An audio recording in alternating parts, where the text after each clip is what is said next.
தில்லியில் நெஞ்சை உலுக்கும் சோக சம்பவம் நடந்துள்ளது. டில்லி துவாரகா பகுதியில் 13வது செக்டாரில் ஷபாத் சொசைட்டி என்ற அடுக்குமாடி குடியிருப்பு கட்டடம் உள்ளது. இந்த கட்டடத்தில் இன்று காலை 10 மணிக்கு பயங்கர தீ விபத்து ஏற்பட்டது. 8வது மற்றும் 9வது மாடியில் தீ கொழுந்துவிட்டு எரிந்தது. தீயணைப்புத்துறை வீரர்கள் 10க்கும் மேற்பட்ட வண்டிகளில் விரைந்து சென்று தீயை அணைக்கும் பணியில் ஈடுபட்டனர். தீப்பிடித்ததும் கட்டடத்தில் இருந்த பெரும்பாலானவர்கள் அலறியடித்துக் கொண்டு வெளியே ஓடினர். 7வது மாடியில் ஒரு வீட்டில் யாஷ் யாதவ் என்பவர் வசித்து வந்தார்.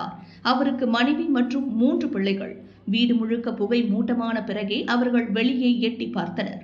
தீப்பிடித்து விட்டது, சீக்கிரம் வெளியே வந்துவிடுங்கள் என கீழே உள்ளவர்கள் கத்தினர். யாஷ் யாதவும் மற்றவர்களும் பயந்து போய் அலறினார்கள். என்ன செய்வதென புரியாமல் நின்ற 10 வயது மகனும் 12 வயது மகளும் திடீரென பால்கனியிலிருந்து குதித்தனர்.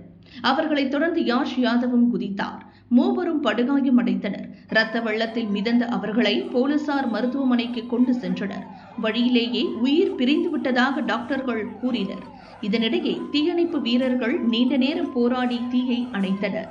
யாஷ் யாதவின் மனைவி மற்றும் மூத்த மகனை லேசான தீக்காயத்துடன் தீயணைப்பு வீரர்கள் மீட்டனர். அவர்களுக்கு மருத்துவமனையில் சிகிச்சை அளிக்கப்படுகிறது. எதற்காக 7வது மாடியிலிருந்து மூவரும் குதித்தார்கள்? வீட்டுக்கு வெளியே புகை மூட்டமாக இருந்ததால் சுவாசிக்க முடியவில்லை. அதனால் பிள்ளைகளை குதிக்க சொல்லிவிட்டு யாஷ் யாதவும் குதித்திருக்கலாம் என கூறப்படுகிறது. போலீசார் தொடர்ந்து விசாரித்து வருகின்றனர். இந்த சம்பவம் டெல்லியில் சோகத்தை ஏற்படுத்தியுள்ளது.